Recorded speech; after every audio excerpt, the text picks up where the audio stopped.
Now, speaking of representation, one of the things that I kind of skipped over in the last show was that because the Acclaimed won the AEW World Tag Team Championships, that makes Anthony Bowens the first gay champion in the company's history. And I wanted to know what your impressions and thoughts about this were. You know what's weird? Like when I watch wrestling and I'm fully aware of everyone's sexual orientation, I'm not thinking about that, Mm, as a viewer.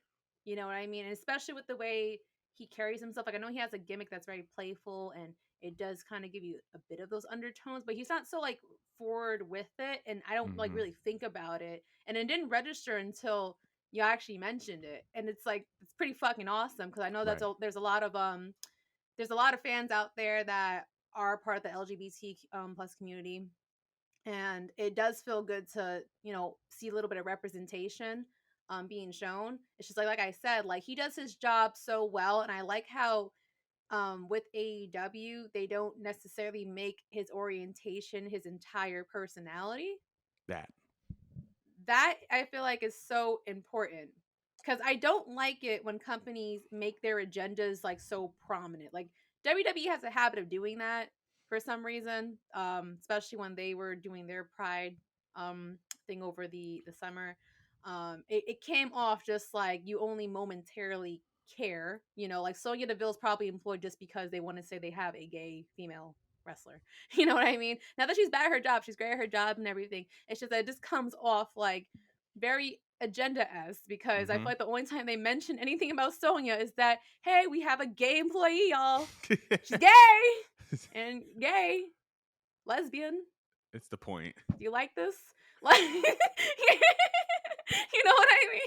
Right. But what I like about with Anthony Bowens is that like it's implied, but it's not the entirety of his character. He has so many layers. You know what I mean? So I noticed that he's like universally loved across the board. I know many straight men that are huge fans of the Acclaim, not just Max Caster, but the both of them. The straights love him, the gays, the bis, the in betweeners. Everyone loves the Acclaim, and I feel like they're perfect. They're like probably the most perfect team you want to go with if you want to have someone who's going to again like start a precedent of some sort of introducing champions that you know are on different spectrums of sexuality. So hmm I know that meant a lot to him, to have been chosen to been put in that position because it could have been anyone, Right. and I'm pretty sure he's been turned away because I know pro wrestlers that have been turned away from promotions just because of their sexual orientation.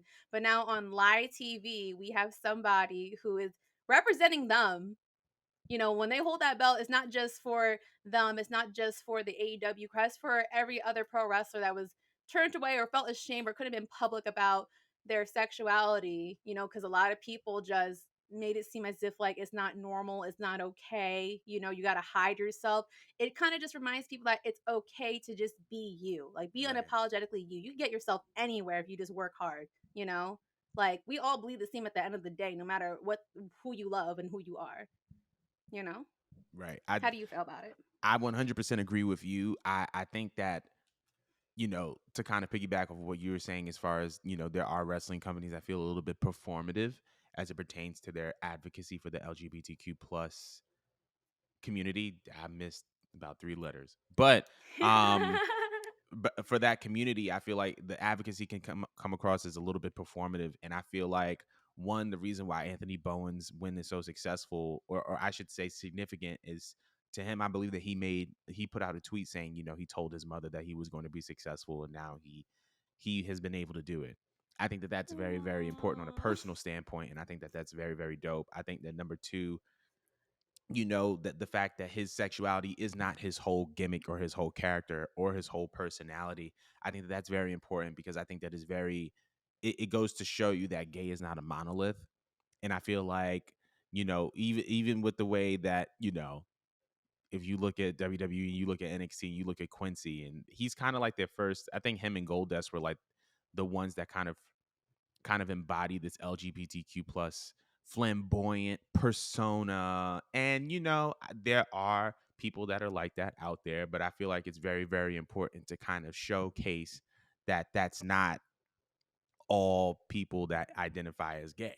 You know what I mean? And Yeah, I well, feel that's like not a stereotype. exactly, it's not a stereotype and it's not a monolith. And I feel like Anthony Bowen's showing that, hey, you can be gay, you can move like this, and you could scissor me. Da, da, da, da, da, da. Like, I feel like that's just so important because it shows that's just one person on the spectrum. And it goes to show you that you can be anywhere on the spectrum and you can succeed. So I think that him being the first gay champion is very, very significant. I mean, I will say that All Elite Wrestling has done a fairly good job at the diversity, equity, and inclusion compared to other wrestling companies in the past. I feel like they've made the conscious decision to put that at the forefront of their brand and being kind of like a highlighted value. And I think that we're seeing that it's a highlighted value um, Yeah, we have a with this win. transsexual champion within the first year, right? Yeah, yeah. um, with Nyla Rose, and now we have like a gay champion. I know a lot of people were upset with Sonny Kiss's booking for a while because they thought that the reason why he wasn't getting a belt was because he's too flamboyant, he's too Mm, feminine and stuff like that. So I'm not saying Tony did this to hush everybody, but you cannot say that in this situation, that he doesn't care for representation, at mm, least in terms of um everyone's identity, right. sexually and stuff like that. So I do like how he does even it out across the board with that. I do have to applaud him for that. He gets no that he doesn't get a lashing, another lashing. Yeah, He get, no, I'll take one lashback. He's coquette when he pisses me off, y'all. He's Tony Khan when he did a good job. he did a good job. So, but speaking of diversity, I mean, this has just been an AEW loaded show.